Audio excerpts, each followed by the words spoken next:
बिस्मिल्लाहिर्रहमानिर्रहीम। अज़ीज़ तलबा व तालिबात, अस्सलामु अलैकुम। कैसे हैं बेटा आप सब?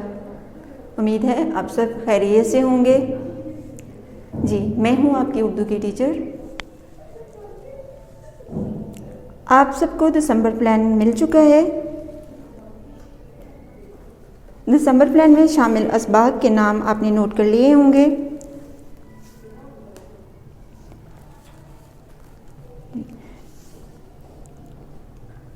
मैं आज जमात चहारम के तुलबा व तालिबात के साथ ब्लूम ग्रामर स्कूल तदरीसी नेटवर्क से नज़म पढ़ाई के साथ अपने तदरीसी अमल का आगाज़ करती हूँ। सबक शुरू करने से पहले चंद हदायत। सबसे पहले बेटा आप लोग अपनी उर्दू की किताब अपने पास रखें और दी गई आप अपने उस्ताद की रहनुमाई के मुताबिक आपको जिस तरह किताब का सफ़ा नंबर बताया जाएगा आपने उसे ओपन करना है। जो जो चीज़ें आपको नोट करने के लिए कही जाएंगी आपने गौर से इन सब बातों पर अमल करना है। तो जी बेटा, किताब का सफ़ा नंबर 95। किताब का सफ़ा नंबर आपने कौन सा खोलना है? 95। मैं इंग्लिश और उर्दू दोनों में ही आपको नंबर बता दूंगी, आपने तवज्जो से ये काम करना है। सबसे पहले किताब का ये सबक नंबर 12 है। किताब का कौन सा सबक नंबर है बेटा? 12। और सबक का नाम क्या है? मेहनत। और ये किस शक्ल में है? उर्दू जब हम पढ़ते हैं तो उसमें हम लोग देखते हैं कुछ हमारे सबक होते हैं। सबक ऐसे होते हैं जो बेतरतीब एक सफ़ा पर, 2 सफ़ा पर, 3 सफ़ात पर मुश्तमिल होते हैं और कुछ बहुत छोटे होते हैं। लेकिन उसके साथ एक हम पढ़ते हैं उस नज़म, एक हम उस सबक के साथ क्या पढ़ते हैं? नज़म पढ़ते हैं। तो नज़म को बड़ी शायर ने तरतीब से लिखा होता है और नज़म लिखने वाले को क्या कहते हैं? शायर। नज़म लिखने वाले को क्या कहते हैं? शायर।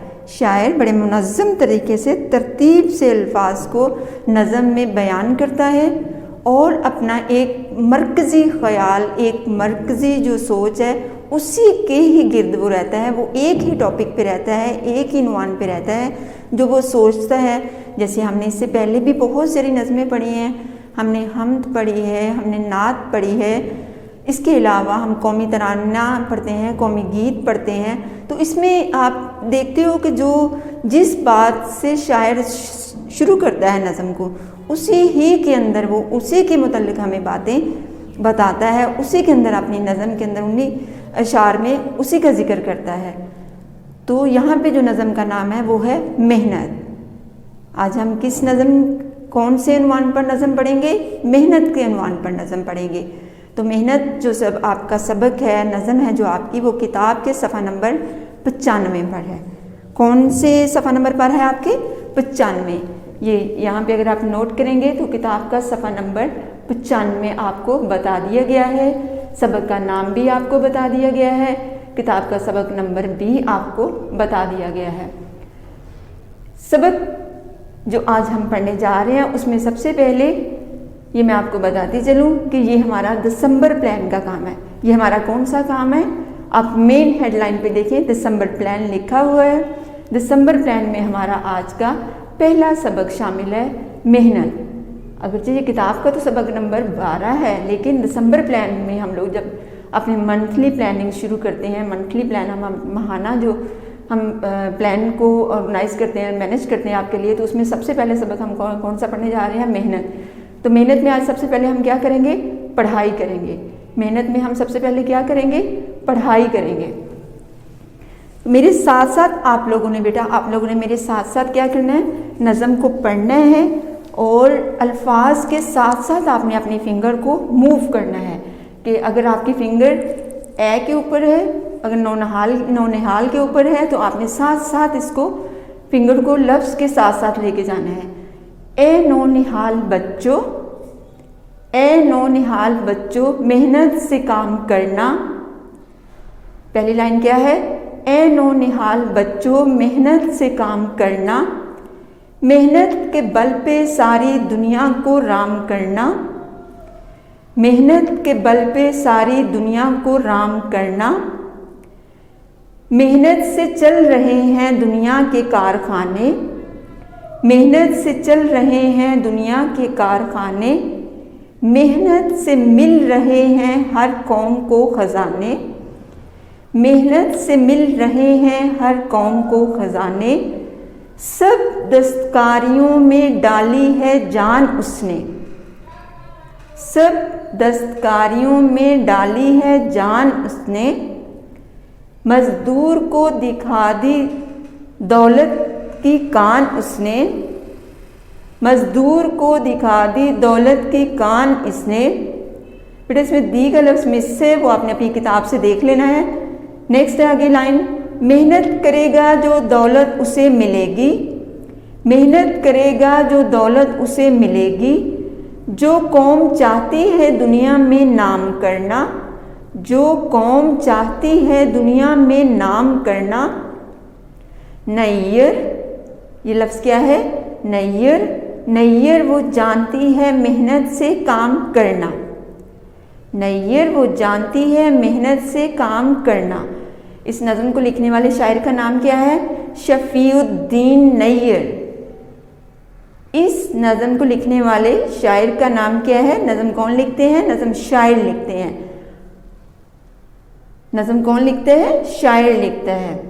और इस नज़म के शायर का नाम क्या है? शफीउद्दीन नैयर। बेटा आपने शायर का नाम ज़रूर याद करना होता है। आपने अपने शायर के नेम कुछ बहुत आसान होते हैं, कुछ थोड़े से मुश्किल नाम होते हैं, और इस नाम के साथ ये वाला जो लफ्ज़ है, नैयर का जो लफ्ज़ है, ये शायर का तखल्लुस होता है। आपने इसमें सिर्फ मालूमात के लिए ये मैं आपको बता रही हूँ, कि आपके नॉलेज के लिए ये चीज़ बता रही हूँ कि नैयर का जो लफ्ज़ है ये शायर का तखल्लुस है। ये अपने तखल्लुस को शायर ने इस नज़म की आखिरी लाइन में इस्तेमाल भी किया है। और आपने इनके मुतालिक मैं आपको थोड़ा सा तारुफ भी इनका करवा दूंगी, आपने उसको याद तो नहीं करना, बस अपनी मालूमात में इजाफे के लिए आपने देखना है। जब आप थोड़े से नेक्स्ट क्लासेस में चले जाएंगे, आगे आप अगली क्लासेस में जाएंगे, तो आपको शायर के मुतालिक भी बहुत सारी चीज़ें याद करनी होती हैं। उनका तारुफ है कि जिस शायर की हम नज़म पढ़ने जा रहे हैं वो कौन है, हमारे मुल्क में उनका क्या मकाम है, उन्होंने क्या काम किया है, उन्होंने जो नज़में लिखी हैं वो हमारे लिए कितनी अहम है। तो यहाँ पे जो शायर शफीउद्दीन नैयर है, इनका तारुफ तो मैं आपको करवा देती हूँ। शायर का तारुफ यहाँ पे देखिए ज़रा, शायर का तारुफ जो है वो नाम है उनका शफीउद्दीन नैयर। तारीख़ पैदाइश क्या है इनकी? तारीख़ पैदाइश में आपने अलीगढ़ का शहर जो हिंदुस्तान में एक कस्बा था, वहाँ पे अतरौली कस्बा था, वहाँ पे ये 1903 में पैदा हुए। आपने सिर्फ़ और सिर्फ उनकी तारीख़ पैदाइश याद रखनी है। तारीख़ पैदाइश यानी मन तो नहीं, मैंने दिन और महीना नहीं बताया, अभी आप छोटी क्लासेस में हो, आपने सिर्फ साल याद रखना है।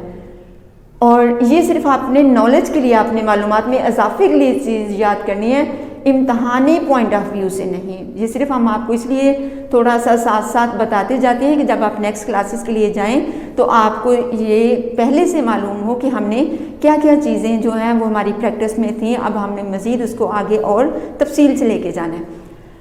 तारीख़ वफ़ात, तारीख़ पैदाइश उनकी 1903 है, तारीख़ वफ़ात जो है उनकी वो 1978 तारीख़ वफ़ात क्या है उनकी? 1978। और ये हिंदुस्तान में, अलीगढ़ का शहर भी हिंदुस्तान में है जहाँ पे वो पैदा हुए, दिल्ली का शहर भी हिंदुस्तान में है। हिंदुस्तान का जो कैपिटल सिटी है, जो दारुल खलाफा है, जैसे पाकिस्तान का दारुल खलाफा दारुल हुकूमत इस्लामाबाद है, इसी तरह हिंदुस्तान का दारुल हुकूमत क्या है? दिल्ली। तो दिल्ली में इनकी वफ़ात हुई। इन्होंने जो तालीम हासिल की, इनकी तालीम का बहुत ज़्यादा हमने डिटेल से तो नहीं इनका पढ़ना, बस मैं आपको हल्का सा थोड़ा बहुत बता देती हूँ कि इन्होंने सबसे पहले दीनी मदरसे में तालीम हासिल की। सबसे पहले कहाँ से तालीम हासिल की? दीनी मदरसे में तालीम हासिल की। तो अभी ये 7 ही साल के थे तो इनके वालिद मोहतरम जो हैं उनकी वफ़ात हो गई। उसके बाद ये अपनी वालदा की कफ़ालत में आए, तो वालदा ने अपने एक रिश्तेदार के यहाँ इनको अलीगढ़ तालीम के लिए भिजवा दिया, जहाँ पे बाकी तालीम उन्होंने वहाँ से हासिल की। इन्होंने बहुत ज़्यादा किताबें लिखी, इनकी किताबों की तादाद तकरीबन 70 के करीब है। जो शफ़ीउद्दीन शायर हैं, इनकी किताबों की तादाद कितनी है? 70 के करीब है। और इन्होंने बहुत अच्छी अच्छी ऐसी नज़में लिखी जिनसे हमारा बहुत अच्छा इखलाकी पहलू निकलता हो, जिससे हमें काफ़ी ज़्यादा जो ऐसे हमारे मौजू होते हैं, जैसे यहाँ पे देख लें इन्होंने मेहनत के मुतालिक लिखी है, क्योंकि ये ख़ुद भी बहुत मुश्किल ज़िंदगी इन्होंने गुजारी हुई है और इन्होंने अखबारें बेची अपनी रोज़गारी के लिए, अपनी मजदूरी हासिल करने के लिए मजदूरी भी की, अखबारें भी बेची। इसके अलावा बहुत मेहनत से इन्होंने इन किताबों को भी लिखा। तो ये तो था शायर का तारुफ। कौन से शायर का? जिन्होंने आपकी ये नज़म मेहनत को तहरीर किया है, जिन्होंने ये नज़म मेहनत को लिखा है। अब आते हैं हम लफ्ज़ मेहनत की तरफ। अब हम किसकी तरफ आते हैं? लफ्ज़ मेहनत की तरफ। लफ्ज़ मेहनत क्या है? नज़म है। लफ्ज़ मेहनत क्या है? नज़म है। तो नज़म का मानी, नज़म अरबी ज़बान का लफ्ज़ होता है। नज़म कौन सी ज़बान का लफ्ज़ है बेटा? अरबी ज़बान का लफ्ज़ होता है। और इसके मानी क्या है? तरतीब देना, ख़ास तरतीब से लिखना, अल्फाज में, लाइनों में, मौजू में जो चीज़ ली गई है उसमें जो इसमें शायरी की जो लाइनें होती हैं, नज़म की लाइनें जो शायर शायरी करता है, तो उसमें आपने देखा होगा जो नसर हम पढ़ते हैं, नसर यानी जो बाकी सबक हम पढ़ते हैं, जैसे हमने और भी पीछे बहुत सारे सबक पढ़े, उसमें हमद नज़म हमने पढ़ी, नात नज़म हमने पढ़ी, उसके साथ ही हम बेटा उसके साथ ही आपने और जैसे आपकी किताब में के सबक है आमना और नीली मछली, तो वो हमारा हिस्सा जो है वो नसर में आता है कि वो बेतरतीब सा लिखा हुआ था। नसर का हिस्सा जो है क्या है? बिखरा हुआ होता है, बेतरतीब होता है, उसमें कोई ऐसी तरतीब नहीं होती जैसी हम नज़म में देखते हैं। तो शायर ने ये जो नज़म लिखी है, ये इसका मौजू क्या लिखा हुआ है, लिया हुआ है? शायर ने इसका मौजू लिया हुआ मेहनत। थोड़ा सा इन लफ्ज़ों को, जो मुश्किल अल्फाज के नज़म के मानी हैं, उनको देखने से पहले हम ये देख लेते हैं कि जो लफ्ज़ मेहनत है हमारी ज़िंदगी में उसकी अहमियत क्या है। ये बेटा बहुत इम्पॉर्टेंट, ये बहुत अहम नज़म है आपके लिए। आप इससे बहुत अच्छा सबक सीख सकते हो, क्योंकि आप लोग स्टूडेंट हो, तालिब इल्म हो, आपका काम जो है वो तालीम हासिल करना है। आपके वालिदैन आपके ऊपर बहुत ज़्यादा मेहनत कर रहे हैं। आप देखते हैं कि किस तरह वो आपके लिए दिन रात एक करते हैं कि आप लोगों का मुस्तकबिल संवर जाए, आप अच्छे से पढ़ जाएं। और पढ़ाई में आप कैसे क्या करना पड़ता है आपको हर वक्त के मुताबिक वक्त यानी टाइम टेबल जो आपको दिया जाता है, जो आपका काम होता है उसको आपने वक्त पे करना होता है। और साथ साथ जो काम आप कर रहे हैं उसको मेहनत से भी करना पड़ता है। उसकी लिखाई में आप मेहनत करें, उसकी पढ़ाई में आप मेहनत करें, उसके एग्ज़ाम्स जब होते हैं तब आप बहुत ज़्यादा मेहनत करते हो। और आपने देखा है कुछ आप में से बच्चे जो इस तरह मेहनत करते हैं, कुछ बहुत ज़्यादा अच्छी पोजीशंस में आ जाते हैं, कुछ के ग्रेड बहुत अच्छे आ जाते हैं। तो उसके पीछे, इस अच्छी पोजीशन, उस अच्छे ग्रेड के पीछे क्या चीज़ कार फरमा होती है? कभी आपने नोट किया कि वो बच्चे जो पोजीशन लेते हैं, वो बच्चे जो क्लास में बहुत अच्छा सा टीचर को रिस्पॉन्स देते हैं, उनके साथ क्या होता है वो कि उनके पीछे उनकी मेहनत होती है, कि वो बच्चे मेहनत करते हैं। इसी तरह ही आपने अपने मुआशरे में, अपने मुल्क में, अपने शहर में, अपने आसपास लोगों को देखा है कि आप में से जो भी मेहनत करता है वो बहुत ज़्यादा आगे निकल जाता है, मुआशरे में उसकी बहुत इज्जत होती है। तो अब हम देखते हैं ये मेहनत जो मज़हब है, हम चूँकि मुसलमान हैं, हम हर लफ्ज़ को जो भी हम ऐसा सबक होता है जिससे हम लोग नसीहत हासिल करते हैं, जिससे हम लोग कुछ हमारे लिए शऊर की बात होती है, जिसमें हमारे लिए समझ की बात होती है कि ये इस पर हम अमल करेंगे तो हम समझ जाएंगे, इस पर हम अमल करेंगे तो हमें कामयाबी मिलेगी। तो हमारा मज़हब इस्लाम जो है वो भी इस पर बहुत ज़्यादा ज़ोर देता है। मेहनत के ऊपर जो हमारा मज़हब इस्लाम है वो बहुत ज़्यादा ज़ोर देता है। अल्लाह ताला ने, हमने देखी अल्लाह ताला ने हमें इंसानों को हाथ, पाँव, आँखें, दिमाग जैसी नेमतें अदा की हैं। अगर कोई शख्स अपने हाथों से काम करने से आर महसूस करता है, अपने हाथों से काम नहीं करता, अपने दिमाग को इस्तेमाल नहीं करता, अच्छी अच्छी बातें नहीं सुनता, अगर अच्छी बातें सुनता है तो उस पर अमल नहीं करता, तो वो क्या होता है? वो मुआशरे का सुस्त अफराद में उसका शामिल होता है, उसका शुमार किन अफराद में होता है? सुस्त में होता है। आप सल्लल्लाहु अलैहि वसल्लम की ज़िंदगी हमारे लिए उसवा हसना है। आप ये देखिए कि हमारे नबी पाक सल्लल्लाहु अलैहि वसल्लम किस तरह मेहनत करते होते थे। उनकी ज़िंदगी जो मुश्किलात से भरी पड़ी है, आप सल्लल्लाहु अलैहि वसल्लम ने का फरमान है कि मेहनत करने वाला अल्लाह का दोस्त है। मेहनत करने वाले की, देखिए मेहनत करने वाले को कितना बड़ा ये एजाज़ दिया गया कि वो किसका दोस्त होता है, अल्लाह का दोस्त होता है। अल्लाह का दोस्त, मेहनत करने वाला किसका दोस्त होता है, अल्लाह का दोस्त होता है। हमारे नबी पाक सल्लल्लाहु अलैहि वसल्लम जो थे, उनके बारे में अगर हम देखते हैं कि आप सल्लल्लाहु अलैहि वसल्लम अपना हर काम अपने हाथ से करते थे, अपने कपड़ों में पैवान लगाते थे। पैवान लगाते थे यानी अगर कपड़ा फट जाता था तो उसको खुद ही सी लेते थे, जोड़ लगा देते थे कपड़े को। इसी तरह अगर आपके जूते टूट जाते तो आप खुद ही उनको गांठ लेते। मस्जिद नबवी में एक दफ़ा जब मस्जिद नबवी की तामीर की गई तो आप सल्लल्लाहु अलैहि वसल्लम ने सब सहाबाए किराम के साथ बढ़ चढ़ कर मस्जिद नबवी की तामीर में हिस्सा लिया। आप गारा, मट्टी, पत्थर, जो भी मस्जिद नबवी की तामीर में चीज़ें थी, आप उसको पकड़ाते। एक मरतबा आप सल्लल्लाहु अलैहि वसल्लम में मैं एक वाक़या बताती हूँ, एक हदीस है आप सल्लल्लाहु अलैहि वसल्लम की ज़िंदगी से कि एक दफ़ा आप सल्लल्लाहु अलैहि वसल्लम, एक मज़दूर से आप सल्लल्लाहु अलैहि वसल्लम की मुलाकात हुई। तो आप सल्लल्लाहु अलैहि वसल्लम ने उस मज़दूर से हाथ मिलाया, उससे हाथ मिला के सलाम लिया। तो जब आप सल्लल्लाहु अलैहि वसल्लम ने उस मज़दूर का हाथ पकड़ा तो वो उनके हाथ, उस मज़दूर का हाथ बहुत ज़्यादा सख्त था। उस मज़दूर के हाथ पर मेहनत से निशान पड़े हुए थे। जब आप सल्लल्लाहु अलैहि वसल्लम ने उसका हाथ देखा कि वो तो मेहनत की वजह से इतना ज़्यादा सख्त हुआ है, तो आपने उसके हाथों को चूमा। आप सल्लल्लाहु अलैहि वसल्लम ने उसके हाथों को क्या किया, आप सल्लल्लाहु अलैहि वसल्लम ने उसके हाथों को चूमा और चूमने के बाद उसके हाथों को बोसा दिया और साथ ही कहा कि तू अल्लाह का दोस्त है। उसे क्या फरमाया उससे कि तू अल्लाह का दोस्त है। उस मज़दूर से जिससे आप सल्लल्लाहु अलैहि वसल्लम ने हाथ मिलाया, आप सल्लल्लाहु अलैहि वसल्लम ने क्या फरमाया कि तू किसका दोस्त है, तू अल्लाह का दोस्त है। सबसे एक और मौके पर फरमाया कि सब बेहतरीन कमाई किसकी होती है, बेहतरीन कमाई मज़दूर की कमाई होती है। मज़दूर देखा आपने बहुत मेहनत से कमाता है, तो जो बेहतरीन कमाई होती है वो किसकी होती है, मज़दूर की होती है। इसके अलावा आपने देखा मेहनत सिर्फ इंसान ही नहीं करते, जो मेहनत है यानी किसी काम को करना, किसी काम को पे तवज्जो लगाने, किस काम में जो अल्लाह ताला ने दी हुई सलाहियतें हैं, जब हम उसको इस्तेमाल में करते हैं उसके साथ साथ हम खुद शामिल होते हैं। हम अपनी जिस्मानी मेहनत के साथ उसको पाया तकमील तक पहुंचाते हैं, थकते नहीं हैं, रास्ते में हम हारते नहीं हैं अपनी मंजिल को हासिल करने के लिए। तो क्या वो सिर्फ इंसान ही नहीं है, आपने परिंदों को देखा होगा किस तरह वो अपना घोंसला बनाते हैं, अपने बच्चों को पालते हैं, अपने बच्चों को पालने के लिए दूर दूर से उनके लिए खुराक का बंदोबस्त करते हैं। इसी तरह जो चरिंद होते हैं, जैसे जानवर जो हमारे चरिंद वो जानवर होते हैं जो चरने वाले जानवर होते हैं। चरिंद कौन से जानवर होते हैं, चरने वाले जानवर होते हैं जो घास फूस इस तरह की चीज़ें खाते हैं।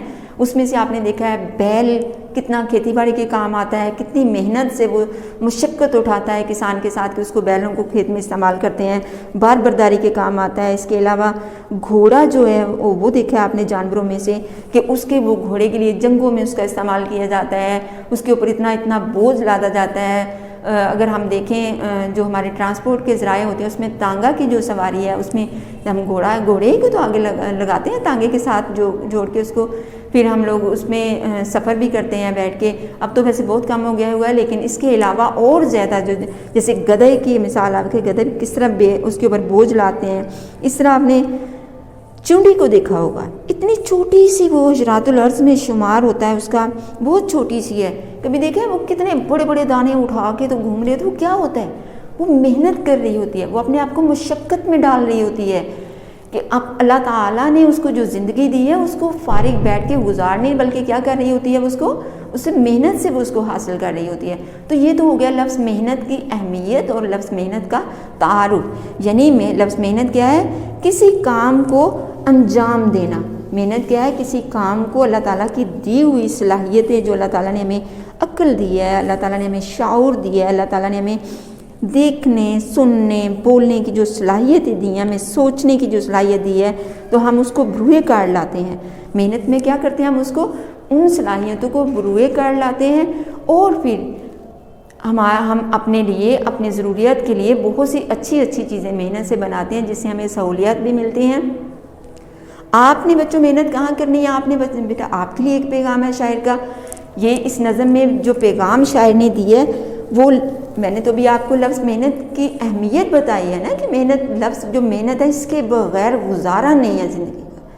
अगर आप मेहनत नहीं करोगे तो बेटा आप पीछे रह जाओगे। शायर ने भी इस नज़म में बच्चों से मुखातब हुए हैं। ये देखिए यहाँ पहली लाइन में आप देखें, ए नौनिहाल बच्चों, शायर ने क्या कहा है, ए नौनिहाल बच्चों मेहनत से काम करना। क्या पैगाम है बच्चों के लिए कि आप लोग मेहनत करें। शायर का पैगाम किसके लिए, मेहनत के लिए है कि ए नौनिहाल बच्चों आप लोगों ने मेहनत करनी है। आपने क्या कौन सा काम करना है, मेहनत का काम करना है। क्योंकि मेहनत क्यों करनी है आप लोगों ने, मेहनत के बल पे सारी दुनिया को राम करना है। कि अगर तुम मेहनत की कर लोगे तो मेहनत एक आपको कुव्वत देगी, एक आपको ताकत देगी। बल क्या होता है, कुव्वत, ताकत। तो फिर उसके बाद आप अपनी मेहनत से उस ताकत के बलबूते पर सारी दुनिया को फतह कर लोगे। आपने अपने सामने आपने देखा है कि कुछ लोग जो मुआशरे में बहुत इज्जत और मुकाम पाते हैं, जैसे हमारे कायदे आज़म की मिसाल हमारे सामने है कि हम सारी कौम जो हैं वो उन्होंने पाकिस्तान बनाया, दिन रात हमारे लिए अनथक मेहनत की, तो हम क्या है उनको अपना अजीम लीडर मानते हैं क्योंकि उन्होंने पाकिस्तान बनाने में क्या किया, बहुत ज़्यादा मेहनत की। तो देखा उनका कितना नाम रोशन हुआ, उनका कितना नाम जो है, और दुनिया सारी, अल्लामा इकबाल को देखें उन्होंने अपनी शायरी में अपने दूसरे कितनी ज़्यादा मेहनत की। इस तरह और देखें, अगर कोई खेलों में कोई बहुत ज़्यादा नाम पैदा करता है मेहनत करके, अगर, और इसमें ये नहीं है कि किसी एक शोबे में, हर जगह पे हमें मेहनत करनी पड़ती है। तो आप लोगों ने भी मेहनत करनी है। मेहनत से चल रहे हैं दुनिया के कारखाने, यानी ये जो मेहनत है इसी से ही दुनिया के जो काम है वो चल रहे हैं। मेहनत के बगैर अगर कोई भी, देखिए बेटा, अगर कोई भी बंदा काम नहीं करेगा तो घर बैठे हमें कहाँ से खाने को मिलेगा। एक किसान अगर मेहनत से फसल नहीं उगाएगा हम कहाँ से खाएंगे। एक स्कूल नहीं, अगर उस्ताद मेहनत नहीं करेगा तो अपने बच्चे हमें कैसे हम पढ़ाएंगे। अगर उसके बाद मेहनत से मिल रहे हर कौम को ख़जाने, ये सब अफराद जो मुआशरे के होते हैं, उस्ताद की हैसियत से, इंजीनियर की हैसियत से, बैंकार की हैसियत से, बिजनेसमैन की हैसियत से, वालिदैन की हैसियत, आपके वालिदैन भी तो बहुत अजीम है, अल्लाह ताला ने उनको किस मेहनत से वो आपको पालते हैं। आपने देखा होगा, आप तो थोड़े से बड़े होंगे, अगर आप में छोटा सा बहन भाई हो तो किस तरह मामा सारा सारा दिन सारा रात उसके साथ उसकी देखभाल करती है, उसको खुद से खाना खिलाती है। कोई ऐसा काम बच्चा नहीं करता, बाबा उसके कफ़ालत के लिए इंतज़ाम करते हैं। तो ये सब काम किससे करते हैं, मेहनत से ही करते हैं। सब दस्तकारियों में डाली है जान उसने, कि मेहनत से दस्तकारियाँ क्या होता है, हाथ से काम करने वाले, कि उसमें इन दस्तकारियों में जब वो कढ़ाई करते हैं या कोई ऐसे काम करते हैं जिसकी वजह से, हाथ की वजह से उस हुनर में बहुत ज़्यादा चीज़ हमें वो अट्रैक्ट करती है, अट्रैक्शन देती है, तो उसमें क्या हो जाता है, उसमें जान आ जाती है। जैसे अगर आपको देखें कि अगर कोई पौधे बहुत खूबसूरत तरीके से लगाता है, उसके पौधों के गुलदस्ते बहुत खूबसूरत तरीके से बनाता है, तो वो क्या हो जाता है, वो आपको चीज़ खूबसूरत लगती है।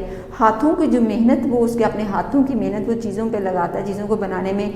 आपने देखा हुआ है क्रॉकरी कैसे है, क्रॉकरी जो हम किचन में बर्तन यूज़ करते हैं, कितने कितने डिज़ाइन के होते हैं। हम अपने घरों को सजाते हैं मुख्तलिफ़ चीज़ों से।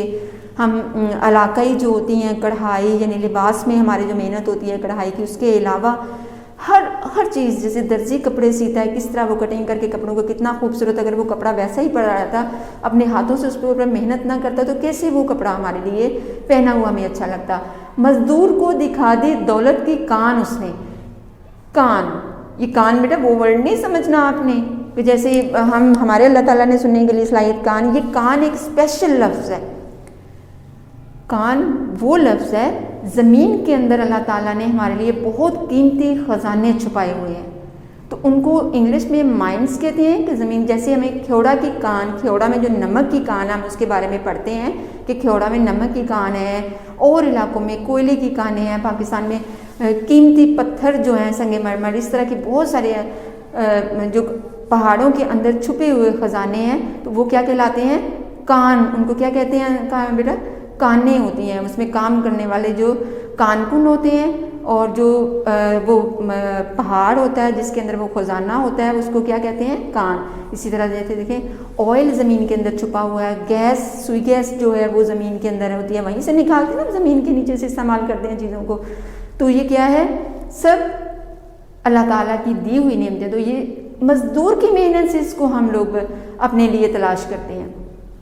कभी ये जब आप कभी आपने कभी वीडियो देखी हो कि कोयला कैसे निकालते हैं, इंतहाई मुश्किल, बहुत मुश्किल, सबसे कानकनी में बहुत ज़्यादा मुश्किल जो है वो एक तो वो उसका रंग बहुत काला होता है, उसके अलावा भी देखिए वो इतना पत्थर सख्त होते हैं, अगर हीरे जवाहरात वगैरह तलाश करने होते हैं, अगर नमक को तोड़ना होता है तो इसमें बहुत मुशक्क़त होती है। और इन सब कामों में क्या होती है, मेहनत। मज़दूर को दिखा दी दौलत की कान उसने, कि मज़दूर को पता चल गया कि अगर मैं मेहनत करूँगा तो फिर ही जो ये मुझे दौलत का ख़जाना है फिर हासिल होगा।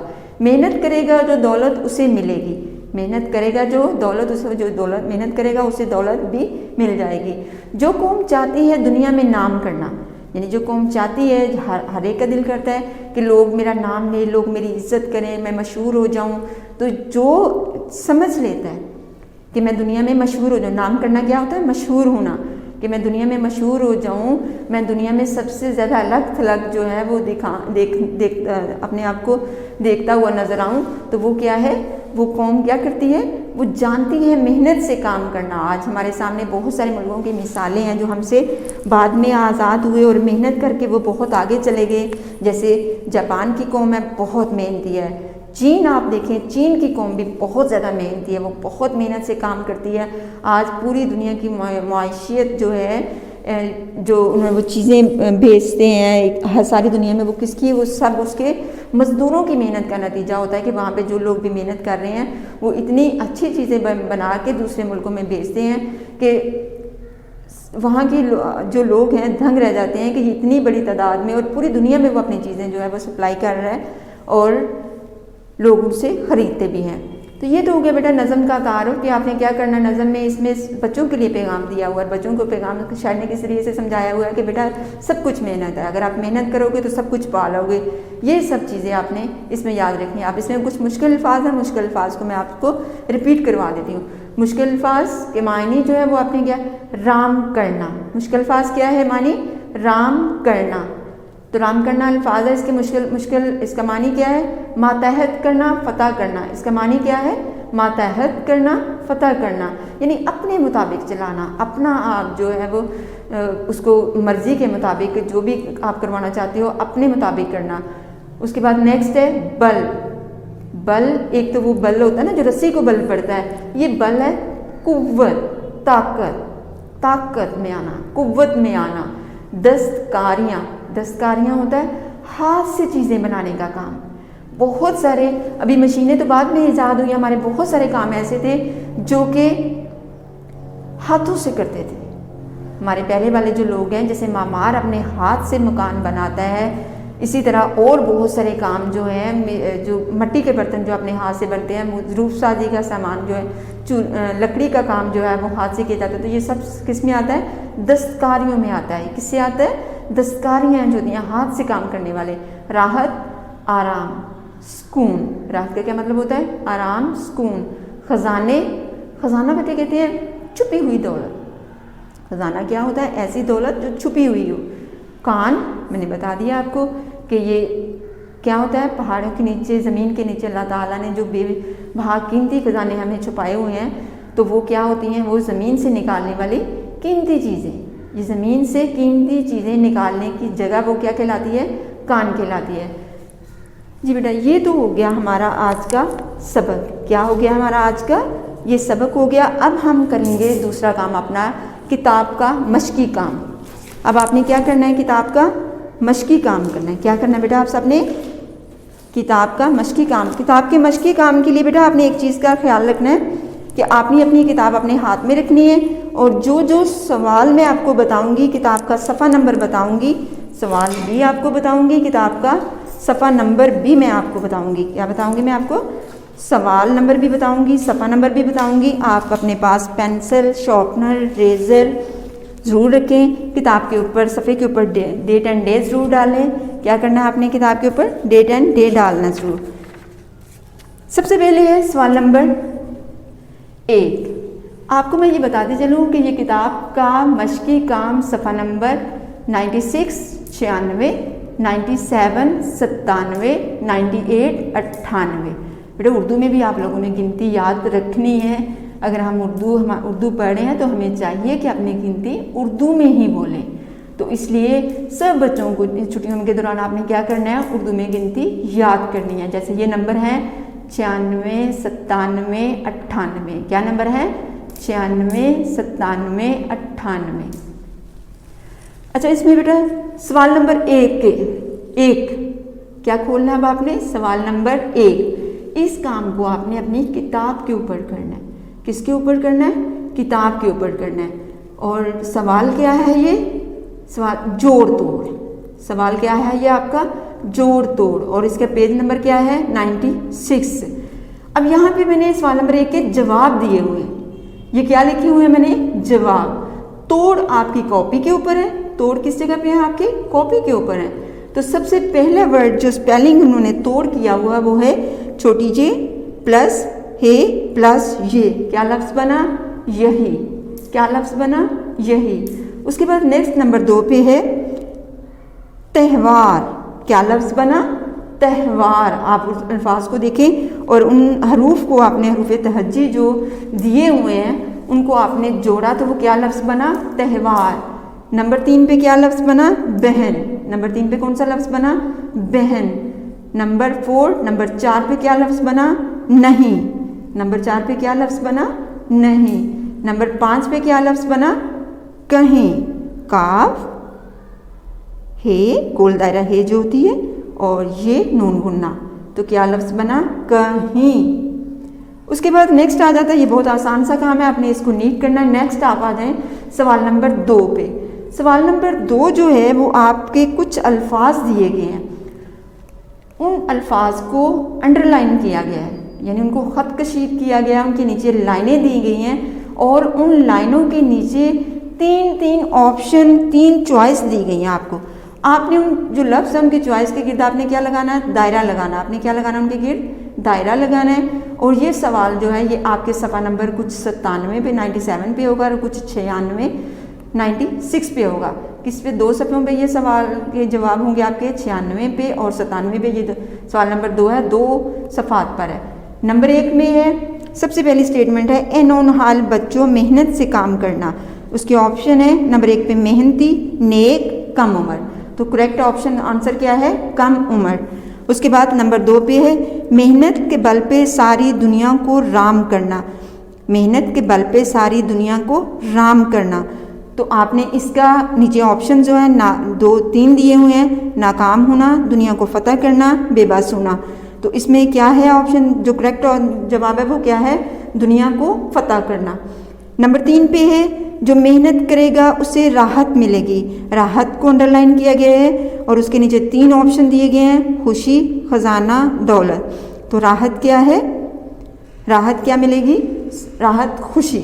आपने किसको सर्कल करना है? खुशी को सर्कल करना है। नेक्स्ट है आपके पास नंबर 4 पे मेहनत की वजह से दस्तकारियाँ चल रही हैं। नेक्स्ट क्या आपके पास? मेहनत की वजह से दस्तकारियाँ चल रही हैं। तो दस्तकारियाँ अंडरलाइन लफ्ज़ है, इसको आपने क्या करना है? हाथ से तीनों ऑप्शन में जो करेक्ट ऑप्शन है वो क्या है?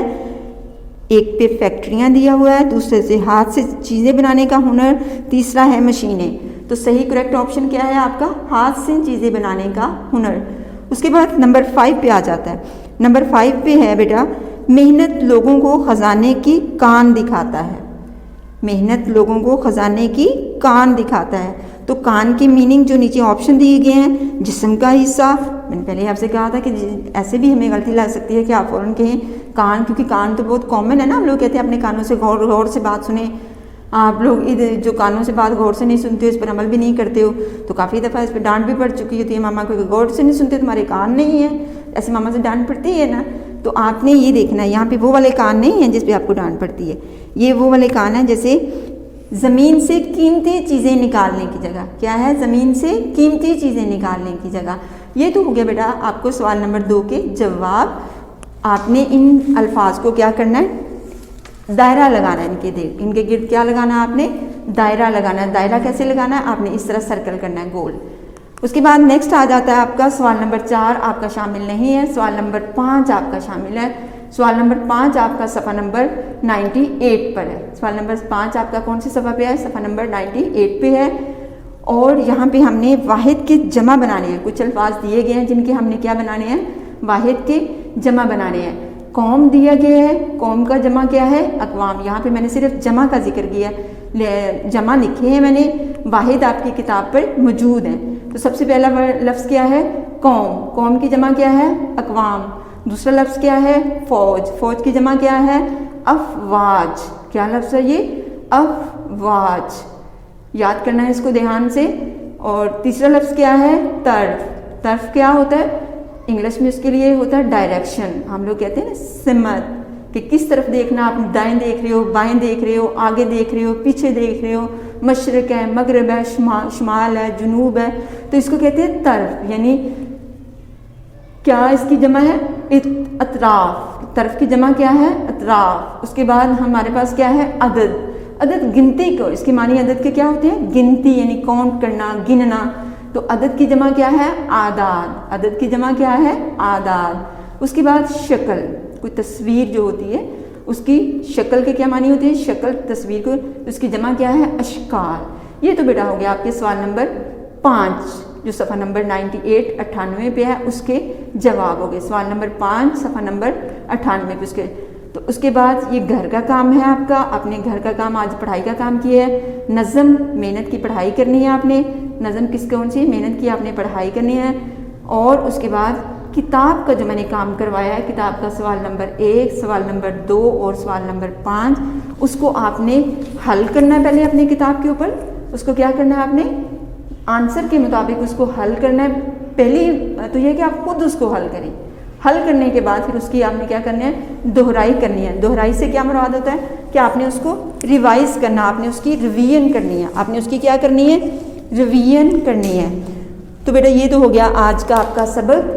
तो हमें आखिरी में पैगाम यही है कि हमें क्या करना चाहिए, हमें मेहनत को नहीं छोड़ना। हमें किसको नहीं छोड़ना, हमें मेहनत को बिल्कुल भी नहीं छोड़ना। उम्मीद है कि आज का ये सबक आपको याद हो गया होगा। अगर कहीं पे भी आपको कोई मुश्किल आती है, आप अपने वालिदैन से उस मुश्किल को शेयर करें, उसे उन्हें पूछें। आपने किसी बड़े से, जो भी आपको पढ़ाते हैं, जो भी आपको पढ़ाई में आपकी मदद कर रहे हैं, आप उनसे मदद लें। और आपने इस सबक की पढ़ाई के ऊपर, इसके बेटा कभी भी ये ना कहेंगे ये काम हम आज कर लेंगे, परसों कर लेंगे। रोज़ का रोज़ काम आपने करना है। और ये आपका किताब का काम है, किताब से ही आपने पढ़ाई करनी है, किताब पे ही आपने क्या करना है, इन जवाबात को लिखना है। तो मेरी दुआएं आप सबके साथ हैं। इस शेर के साथ मैं अपने सबक का तदरीस का अख्ताम करती हूँ। कोई काबिल हो तो हम शाने कई देते हैं, कोई काबिल हो तो हम शाने कई देते हैं, ढूंढने वालों को दुनिया भी नहीं देते हैं। इसके साथ ही मैं अपने तमाम तुलबा व तालिबात से इजाज़त चाहती हूँ। फ़ी अमान अल्लाह।